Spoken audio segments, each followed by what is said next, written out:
Bienvenidos a Lee la Palabra. Hoy es 28 de febrero de 2026, y este es el día 59 de nuestro viaje de 365 días a través de la Palabra de Dios. Hoy es el último día de febrero. Mañana comenzará marzo. Y hemos recorrido un camino extraordinario durante estos 2 primeros meses del año. 58 días consecutivos leyendo la Palabra de Dios. 58 días de verdad, transformación y crecimiento espiritual profundo. Si has permanecido fiel durante estos 58 días, has desarrollado un hábito que literalmente puede cambiar el curso de tu vida. Has establecido una disciplina espiritual que te sostendrá en los días difíciles que vendrán. Has construido un fundamento de conocimiento bíblico que fortalecerá tu fe para siempre. Ayer leímos la comisión de Jesús al hombre que había sido liberado de legión de demonios. Cuenta cuán grandes cosas el Señor ha hecho contigo. Aprendimos que cada uno de nosotros tiene el llamado y el privilegio de testificar de la obra transformadora de Cristo en nuestras vidas. Que nuestro testimonio tiene poder para impactar a otros eternamente. Hoy, para cerrar este mes de febrero, vamos a leer uno de los pasajes más humillantes, más confrontadores y paradójicamente más consoladores de toda la Escritura. Las palabras de Dios mismo a Job después de 37 capítulos de sufrimiento, cuestionamiento y debate teológico. La lectura de hoy viene del libro de Job, capítulo 38, versículo 4. Y registra el momento cuando Dios finalmente rompió su silencio y respondió a Job. Pero no de la manera que Job esperaba. No con explicaciones. No con justificaciones. Sino con preguntas que revelan la distancia infinita entre el Creador y la criatura. Pero antes de leer el versículo, necesito darte el contexto completo de la historia de Job. Porque sin entender lo que Job había experimentado y lo que había estado demandando de Dios, no podemos apreciar completamente la respuesta que Dios le dio. Job era un hombre justo. El libro comienza declarándolo. Hubo en tierra de Uz un varón llamado Job, y era este hombre perfecto y recto, temeroso de Dios y apartado del mal. Job 1:1. Era rico. Tenía 7 hijos y 3 hijas. Tenía 7,000 ovejas, 3,000 camellos, 500 yuntas de bueyes, 500 asnas y muchísimos criados. Era el hombre más importante de todo el Oriente. Pero más importante que su riqueza era su integridad. Job temía a Dios sinceramente. Vivía rectamente. Se preocupaba por sus hijos, ofreciendo sacrificios regularmente por si habían pecado.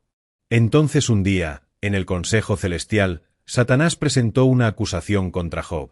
¿Acaso teme Job a Dios de balde? Pero extiende ahora tu mano y toca todo lo que tiene, y verás si no blasfema contra ti en tu misma presencia. Job 1:9-11. Satanás afirmaba que Job solo servía a Dios porque Dios lo bendecía. Que si perdiera sus bendiciones, maldeciría a Dios. Y Dios, en su soberanía, permitió que Satanás probara a Job. No porque Dios dudara de Job, sino para demostrar la realidad de la fe genuina que no está basada en circunstancias. En un solo día, Job perdió todo. Sus bueyes y asnas fueron robados. Sus ovejas fueron quemadas. Sus camellos fueron saqueados. Y lo más devastador, todos sus hijos murieron cuando una casa colapsó sobre ellos durante una fiesta. La respuesta de Job fue adoración. Jehová dio, y Jehová quitó. Sea el nombre de Jehová bendito. Job 1:21. Pero Satanás no estaba satisfecho. Pidió permiso para tocar la salud de Job. Y Dios permitió, con la restricción de no quitarle la vida. Job fue golpeado con llagas dolorosas de la cabeza a los pies. Su salud se destruyó. Su apariencia cambió tanto que sus amigos apenas lo reconocían. Su esposa le dijo, maldice a Dios, y muérete. Job 2:9. Y allí, sentado en cenizas, rascándose las llagas con un tiesto, Job comenzó a clamar, a cuestionar, a demandar respuestas de Dios. 3 amigos vinieron para consolarlo, Elifaz, Bildad y Zofar. Pero en lugar de consolar, acusaron. Insistieron que Job debía haber pecado gravemente para merecer tal sufrimiento. Que Dios castiga el pecado y bendice la justicia, por lo tanto Job debía ser pecador. Job defendió su integridad. No afirmó ser perfecto, pero insistió que no había pecado lo suficiente como para merecer tal catástrofe. Y comenzó a cuestionar la justicia de Dios. Por 37 capítulos, Job y sus amigos debatieron. Job demandó que Dios apareciera y explicara. Quería su día en corte. Quería presentar su caso. Quería que Dios justificara sus acciones. Job 19:7. He aquí yo clamaré agravio, y no seré oído, daré voces, y no habrá juicio. Job 23:3-5. ¿Quién me diera el saber dónde hallar a Dios? Yo iría hasta su silla. Expondría mi causa delante de él, y llenaría mi boca de argumentos. Yo sabría lo que él me respondería, y entendería lo que me dijera. Job 31:35. ¿Quién me diera quien me oyese? He aquí mi confianza. Respóndame el Todopoderoso. Job quería respuestas. Quería explicaciones. Quería que Dios se justificara. Y después de 37 capítulos de silencio divino, finalmente Dios respondió. Pero no de la manera que Job esperaba. Abramos nuestros corazones. Porque la respuesta de Dios a Job es la respuesta de Dios a cada uno de nosotros cuando cuestionamos sus caminos, cuando demandamos explicaciones, cuando pensamos que merecemos respuestas. Abramos nuestras Biblias. Y escuchemos lo que Dios tiene que decirnos hoy. Job, capítulo 38, versículo 4. ¿Dónde estabas tú cuando yo fundaba la tierra? Házmelo saber, si tienes inteligencia. Leamos nuevamente, con reverencia ante la majestad de Dios. ¿Dónde estabas tú cuando yo fundaba la tierra? Házmelo saber, si tienes inteligencia. Permite que el peso de esta pregunta penetre profundo en tu espíritu. Dios no respondió las preguntas de Job. Hizo sus propias preguntas. Y en esas preguntas está la respuesta a todo. Ahora, analicemos juntos esta respuesta divina.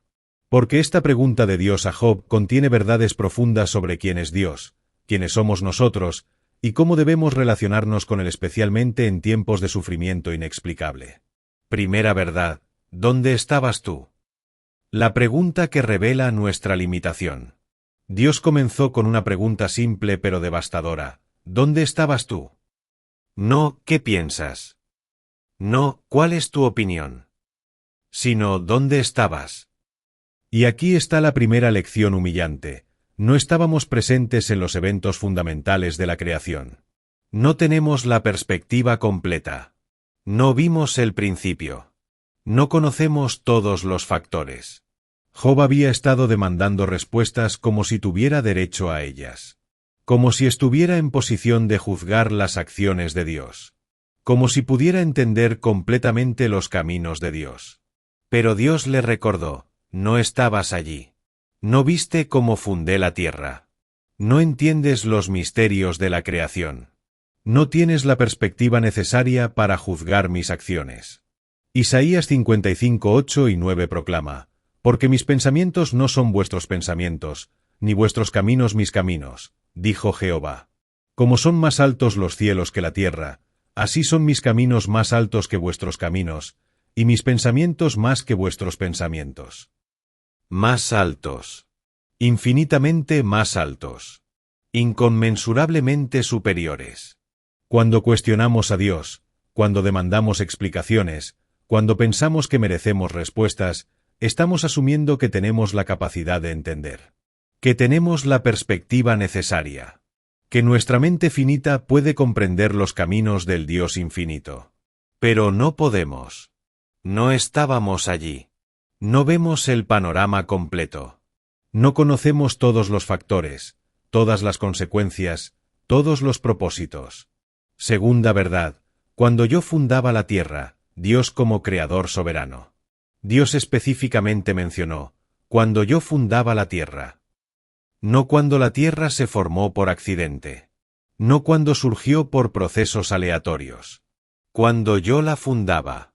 Acción deliberada. Propósito intencional. Diseño soberano. Y aquí está la segunda lección. Dios es el creador soberano de todo. Él fundó la tierra. Él estableció sus cimientos. Él diseñó cada detalle. Génesis 1:1. En el principio creó Dios los cielos y la tierra. Creó. Ex nihilo. De la nada. Por su palabra. Por su poder. Salmo 24:1. De Jehová es la tierra y su plenitud, el mundo y los que en él habitan. De Jehová es. Pertenece a él. Porque él la hizo. Si Dios creó todo, entonces él tiene derecho soberano sobre todo. Tiene autoridad absoluta. Tiene el derecho de hacer lo que quiera con su creación. Romanos 9:20 y 21. Mas antes, oh hombre, ¿quién eres tú, para que alterques con Dios? Dirá el vaso de barro al que lo formó, ¿por qué me has hecho así? ¿O no tiene potestad el alfarero sobre el barro, para hacer de la misma masa un vaso para honra y otro para deshonra? El alfarero tiene potestad sobre el barro. El Creador tiene autoridad sobre la criatura. Y la criatura no tiene derecho de cuestionar al Creador. Tercera verdad, házmelo saber, la ironía divina. Dios le dijo a Job, házmelo saber. Con ironía divina. Como diciendo, ya que pareces saber tanto, ya que has estado cuestionando mis decisiones, explícame cómo fundé la tierra. Enséñame. Ilumíname. Por supuesto, Job no podía. Era una pregunta retórica que exponía la arrogancia de Job al pensar que podía cuestionar a Dios. Y aquí está la tercera lección. Cuando cuestionamos a Dios, estamos asumiendo arrogantemente que sabemos mejor que Él. Job había estado básicamente diciendo, Dios, lo que me has hecho no es justo. No es correcto. Deberías haberlo hecho diferente. Pero eso asume que Job sabía mejor que Dios lo que era justo, correcto, apropiado. Que Job tenía más sabiduría que Dios. Que Job podía ver consecuencias que Dios no podía ver. ¡Qué arrogancia! ¡Qué orgullo! ¡Qué locura! Proverbios 3:5. Fíate de Jehová de todo tu corazón, y no te apoyes en tu propia prudencia. No te apoyes en tu propia prudencia. Porque tu prudencia es infinitamente inferior a la sabiduría de Dios. Primera de Corintios 3:19. Porque la sabiduría de este mundo es insensatez para con Dios. Nuestra mejor sabiduría es insensatez comparada con la de Dios. Entonces, ¿cómo nos atrevemos a juzgar sus acciones? Cuarta verdad, si tienes inteligencia, el reconocimiento de nuestra limitación. Dios concluyó su pregunta, si tienes inteligencia. Otra ironía. Job había estado hablando como si tuviera la inteligencia para entender los caminos de Dios. Pero Dios le estaba mostrando, no la tienes. Tu inteligencia es vastamente insuficiente para comprender mis caminos. Y aquí está la cuarta lección humillante. Nuestra inteligencia humana, por brillante que sea, es incapaz de comprender completamente los caminos de Dios. Job 11:7 y 8 pregunta, ¿descubrirás tú los secretos de Dios? ¿Llegarás tú a la perfección del Todopoderoso? Es más alta que los cielos. ¿Qué harás? Es más profunda que el Seol. ¿Cómo la conocerás? No podemos. No llegaremos. No la conoceremos completamente. Romanos 11:33 y 34. Oh profundidad de las riquezas de la sabiduría y de la ciencia de Dios. Cuán insondables son sus juicios, e inescrutables sus caminos. Porque ¿quién entendió la mente del Señor? ¿O quién fue su consejero? Insondables. Inescrutables. Nadie entendió completamente. Nadie fue su consejero. Esto no significa que Dios sea irracional o arbitrario. Significa que su racionalidad opera en un nivel infinitamente superior al nuestro. Que su sabiduría ve factores que nosotros no vemos. Que sus decisiones consideran consecuencias que nosotros no podemos anticipar. Quinta verdad. Las preguntas continúan, capítulos 38 a 41. La pregunta del versículo 4 fue solo el comienzo. Dios continuó haciendo pregunta tras pregunta durante 4 capítulos completos. ¿Quién encerró con puertas el mar? 38:8. ¿Has mandado tú a la mañana en tus días? 38:12. ¿Has entrado tú hasta las fuentes del mar? 38:16. ¿Te han sido descubiertas las puertas de la muerte? 38:17. ¿Dónde está el camino a la habitación de la luz? 38:19. ¿Has entrado tú en los tesoros de la nieve? 38:22. ¿Podrás tú atar los lazos de las Pléyades? 38:31. Pregunta tras pregunta. Todas respondiendo a la misma respuesta implícita: no. No puedes. No has. No sabes. Y aquí está la quinta lección: Dios no le debe explicaciones al hombre. Él es Dios. Nosotros somos criaturas. Él gobierna. Nosotros nos sometemos. Daniel 4:35. Todos los habitantes de la tierra son considerados como nada, y Él hace según su voluntad en el ejército del cielo, y en los habitantes de la tierra, y no hay quien detenga su mano, y le diga: ¿qué haces? No hay quien le diga: ¿qué haces? No tenemos ese derecho.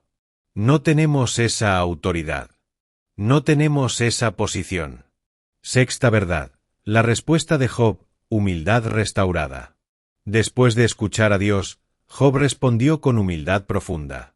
Job 44:5. He aquí que yo soy vil. ¿Qué te responderé?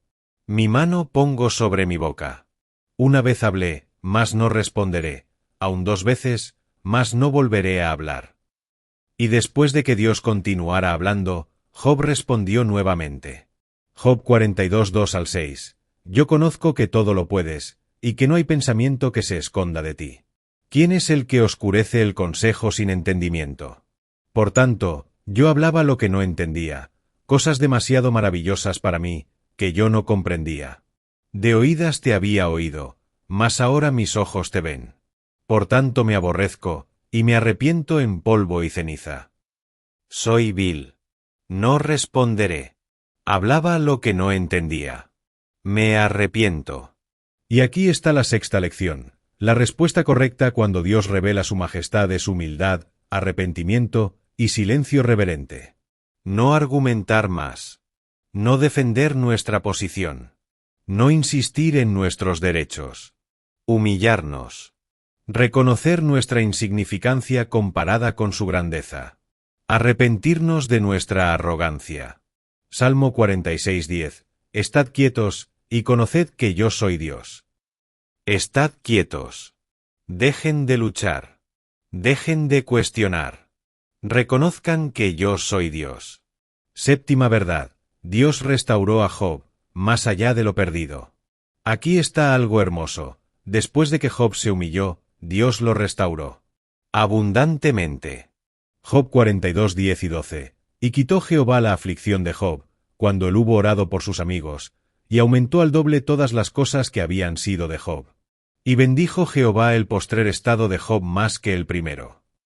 El doble. 14.000 ovejas en lugar de 7.000. 6.000 camellos en lugar de 3.000. 10 hijos más. Larga vida. Prosperidad. Dios no le debía esta restauración a Job, pero en su gracia y misericordia, la dio. Y aquí está la séptima lección consoladora. Aunque Dios no nos debe explicaciones, en su gracia a menudo restaura y bendice más allá de lo que perdimos. Joel 2:25. Y os restituiré los años que comió la oruga, el saltón, el revoltón y la langosta. Dios restaura. No siempre en esta vida. No siempre de las maneras que esperamos. Pero Él es el Dios de restauración. Octava verdad. El propósito del sufrimiento de Job. ¿Por qué permitió Dios que Job sufriera? El libro nunca le explicó esto a Job. Job murió sin saber que su sufrimiento fue resultado de una conversación entre Dios y Satanás en el Consejo Celestial. Pero nosotros, los lectores, conocemos el propósito. Primero, demostrar que la fe genuina no está basada en bendiciones. Que hay personas que sirven a Dios simplemente porque Él es Dios, no por lo que da. Segundo, refinar a Job. Aunque era justo, tenía orgullo sutil. Pensaba que merecía respuestas. El sufrimiento expuso y eliminó ese orgullo. Tercero, enseñar a generaciones futuras. La historia de Job ha consolado y enseñado a millones a través de los siglos. Y aquí está la octava lección. Nuestro sufrimiento a menudo tiene propósitos que no entenderemos completamente en esta vida. Pero podemos confiar que Dios tiene razones perfectas. Romanos 8:28. y sabemos que a los que aman a Dios, todas las cosas les ayudan a bien. Todas las cosas, incluyendo el sufrimiento, ayudan a bien, aunque no veamos cómo. Novena verdad: confiar sin entender. La lección suprema del libro de Job es esta: la fe madura confía en Dios incluso cuando no entiende sus caminos. Job nunca recibió las respuestas que demandaba. Nunca supo por qué sufrió. Pero aprendió a confiar en el carácter de Dios más que en su propia comprensión. Y aquí está la novena lección crucial: Dios nos llama a confiar en su carácter cuando no podemos comprender sus caminos. Proverbios 3:5 y 6 nuevamente: fíate de Jehová de todo tu corazón, y no te apoyes en tu propia prudencia. Reconócelo en todos tus caminos, y él enderezará tus veredas. Confía aunque no entiendas, porque él es digno de confianza. No porque sus caminos sean siempre comprensibles, sino porque su carácter es siempre confiable. Dios es bueno. Dios es sabio. Dios es amoroso. Dios es justo. Dios es fiel. Esas verdades sobre su carácter son anclas cuando no podemos entender sus acciones. Décima verdad: la respuesta final, Jesucristo. Hay una dimensión más que debemos ver. Job clamó por un mediador. Job 9:33: no hay entre nosotros árbitro que ponga su mano sobre nosotros dos. Job 19:25: yo sé que mi Redentor vive. Job anhelaba a alguien que pudiera pararse entre Dios y el hombre. Alguien que pudiera mediar. Alguien que entendiera a ambos lados. Y aquí está la décima verdad gloriosa: Jesús es la respuesta final a las preguntas de Job. Primera de Timoteo 2:5: porque hay un solo Dios, y un solo mediador entre Dios y los hombres, Jesucristo hombre. Jesús es el árbitro que Job anhelaba. El mediador. El que pone su mano sobre ambos. Y en la cruz, Jesús experimentó sufrimiento mayor que Job. Sufrimiento no por su propio pecado, sino por el nuestro. Y clamó: Dios mío, ¿por qué me has desamparado? Mateo 27:46. Jesús también experimentó el silencio de Dios. La separación. El sufrimiento sin explicación inmediata. Pero confió. Obedeció. Y el resultado fue salvación para el mundo. Hebreos 5:8. Y aunque era hijo, por lo que padeció aprendió la obediencia. Si Jesús, el Hijo de Dios, confió en el Padre a través de sufrimiento inexplicable, ¿cuánto más debemos nosotros? Déjame compartir contigo 5 aplicaciones prácticas y poderosas. Aplicación práctica número 1. Deja de demandar explicaciones. La primera aplicación práctica es esta: si has estado demandando que Dios te explique tus circunstancias, deja de hacerlo. No porque no tengas derecho de hacer preguntas, sino porque reconoces que Dios no te debe explicaciones. Y que incluso si las diera, probablemente no podrías entenderlas completamente. En lugar de demandar, ¿por qué, Dios?, pregunta: ¿qué quieres que aprenda de esto, Dios? Aplicación práctica número 2. Humíllate ante Dios. La segunda aplicación: si has estado cuestionando la justicia o sabiduría de Dios, humíllate y arrepiéntete. Como Job, reconoce: hablaba lo que no entendía. Pon tu mano sobre tu boca. Deja de argumentar. Sométete a su soberanía. Santiago 4:10. Humillaos delante del Señor, y Él os exaltará. Aplicación práctica número 3. Ancla tu fe en el carácter de Dios. La tercera aplicación: cuando no puedas entender los caminos de Dios, ancla tu fe en su carácter revelado. Dios es bueno. Dios es fiel. Dios es amoroso. Dios es justo. Dios es sabio. Estas verdades son tu fundamento cuando todo lo demás es confuso.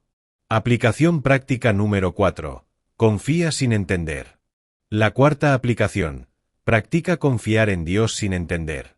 Di en voz alta: no entiendo, pero confío. Esta es fe madura. No fe que solo confía cuando entiende, sino fe que confía especialmente cuando no entiende. Aplicación práctica número 5. Ayuda a otros con las lecciones de Job. La quinta aplicación: Usa las lecciones de Job para consolar y enseñar a otros que están sufriendo. No les des respuestas simplistas. No los acuses como los amigos de Job. Pero señálalos al Dios soberano que es digno de confianza incluso en sufrimiento inexplicable. Familia de Lee la Palabra, hoy cerramos el mes de febrero con uno de los pasajes más humillantes y paradójicamente más consoladores de la Escritura. Humillante porque nos recuerda cuán pequeños somos comparados con Dios. Cuán limitado es nuestro entendimiento. Cuán arrogante es pensar que podemos juzgar sus caminos. Pero consolador porque nos recuerda que hay un Dios infinitamente sabio en control. Que nada sucede por accidente. Que incluso cuando no entendemos, podemos confiar. Porque Él fundó la tierra. Él gobierna el universo. Y Él gobierna nuestras vidas con el mismo poder y sabiduría. Mañana comienza marzo. Un nuevo mes. Nuevas oportunidades. Nuevas revelaciones de la palabra de Dios. Pero llevamos con nosotros las lecciones de febrero. Y hoy especialmente, llevamos esta lección: Dios es soberano. Nosotros somos criaturas. Él gobierna. Nosotros confiamos. Y eso es suficiente. Antes de despedirnos, quiero orar por ti. Donde quiera que estés en este momento, inclina tu corazón ante el Señor. Padre Celestial, venimos a ti en el nombre de Jesús. Y venimos humillados. Como Job, reconocemos que hemos hablado lo que no entendíamos. Hemos cuestionado lo que no teníamos derecho de cuestionar. Hemos demandado explicaciones que no merecíamos. Perdónanos, Señor. Reconocemos hoy que tú eres Dios y nosotros no. Que tú fundaste la tierra y nosotros no estábamos allí. Que tus caminos son infinitamente más altos que nuestros caminos. Que tu sabiduría excede todo entendimiento humano. Nos humillamos ante ti. Ponemos nuestras manos sobre nuestras bocas. Dejamos de argumentar. Dejamos de demandar. Dejamos de cuestionar. Y en cambio, confiamos. Aunque no entendamos. Aunque no veamos el propósito. Aunque el camino sea oscuro. Confiamos en tu carácter. En tu bondad. En tu fidelidad. En tu amor. En tu sabiduría. En tu justicia. Gracias porque aunque no nos debes explicaciones, en tu gracia nos has revelado tu carácter. Y ese carácter es suficiente fundamento para nuestra confianza. Ayúdanos a vivir con fe madura. Que confía sin entender. Que obedece sin ver. Que sigue adelante sin todas las respuestas. Porque tú eres Dios. Y eso es suficiente. En el nombre de Jesús, quien confió en ti a través de la cruz. Amén. Si hay algo en tu vida que no entiendes pero estás eligiendo confiar en Dios, declara en los comentarios: no entiendo, situación, pero confío que Dios es soberano. Este es un acto de fe poderoso. Y puede animar a otros que luchan con preguntas similares. Dale like a este vídeo. Comparte este mensaje para ayudar a otros a confiar en la soberanía de Dios. Suscríbete y activa las notificaciones. Mañana comienza marzo. Día 59 de 365. Un nuevo mes de revelación, transformación y crecimiento en la palabra de Dios. Esto es Lee la Palabra. Recuerda, Dios es soberano. Confía aunque no entiendas. Gracias por caminar estos 58 días con nosotros. Que la soberanía de Dios te dé paz hoy. Nos vemos mañana para comenzar marzo juntos.